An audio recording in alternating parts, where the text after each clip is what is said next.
Hello, my name is Roger Rainville, and this is part 2 of installing a hops yard for the University of Vermont Extension hops research trials. In this part I'll explain on how we install our ground anchors and how we string our aircraft cable for trellising, and how our system that we use for tightening up our cables. Our next phase, our next part of the hops yard construction will be our planting phase. One thing we did is we made this little bracket here to put on our tractor post hole digger, and what this does is our anchor will sit in here, and we let the tractor turn it and we guide it down, and it makes it much easier than trying to screw them in by hand.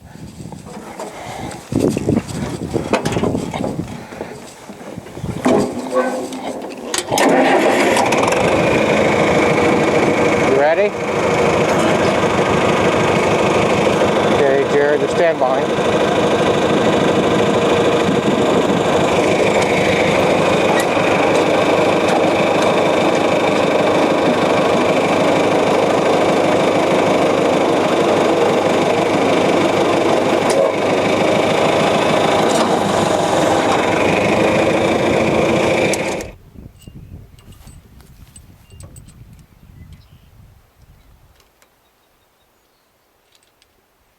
Using a battery-powered impact wrench really saves a lot of time. So I'd really recommend anybody doing any amount of cabling to use one of these impact.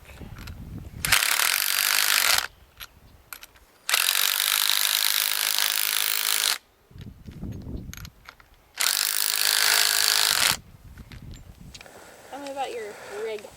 Well, we had the option of either renting a telehandler or for getting up to the top to put these cables on, and we had this old bucket that was left kicking around the farm, so Jared, that works for me, said, why don't we just make a platform on it so that we can pick it up and work on our cables. So we just took an old crate that held a 250-gallon container, and took the container out, and we welded a frame, mounted on top, and it works excellent for putting up our cables. Well, we noticed that we mounted some hooks on top. When we stretch our cables, we use these hooks to, as I'd stated before, to hook our cables in, and when we're pulling cables from one length of the hop yard to the other, we just hook the cables in here, and we hook them in the top.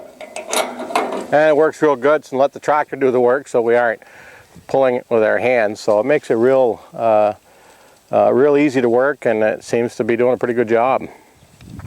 One thing that we do after we got all our poles set and everything is we went through and made sure that our poles were all the same height, because you hit ledge once in a while when you're digging holes. You can't set the pole in all the way so as deep as we'd like, so they're up and down. When you're trellising your cables on top, you want to make sure to get them fairly even so that they're all fairly consistent. So we're trying to get 16 feet height everywhere. So we went through and cut all the poles down to where we needed to have them. And now that that's all done, our next big thing is getting our cables all installed.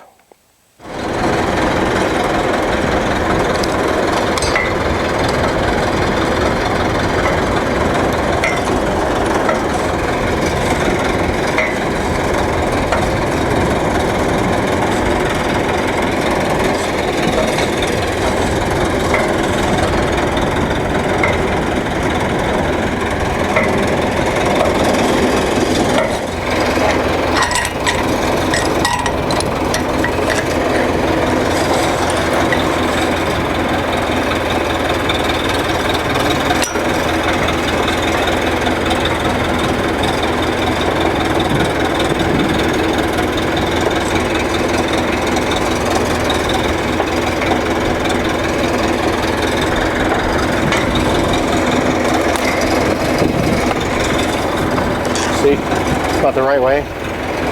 Just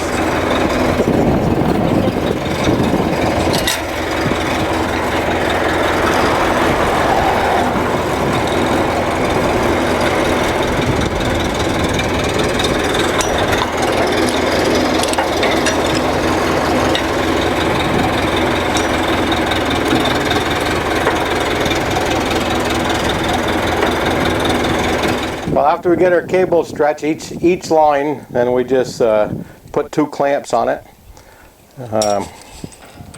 2 of these clamps.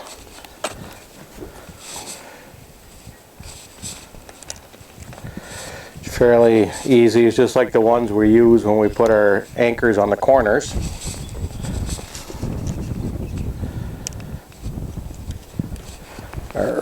We use our impact wrench just like we did on our anchors on the corners, and we snug them up.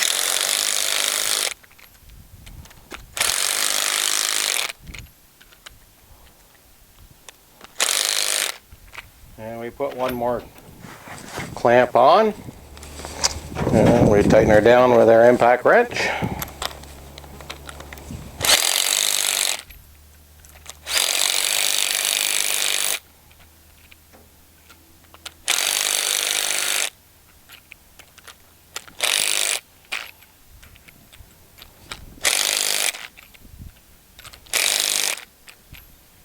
And we have a good connection, and we do it all over again. What's this, Roger? This is just a corner pulley that's like the same thing the linesmen use for power lines, and just works real good when you're pulling cables because it's easy to get in and out. And then we're done. We just snug it up by hand first, and then we'll pull it tight as we can by hand, and then when we put our corner anchors in, we'll pull it and really draw it real snug. This is just a come along. It's used to pull our cables tight.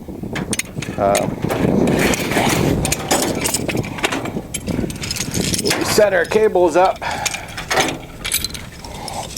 here.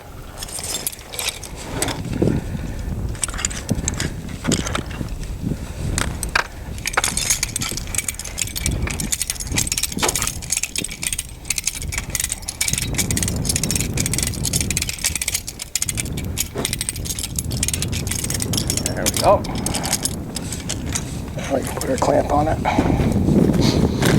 Now that we've got her tight, here, we'll just snug her down with the wrench.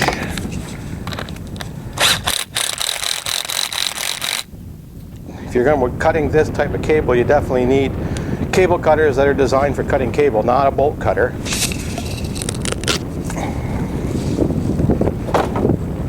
And that's it.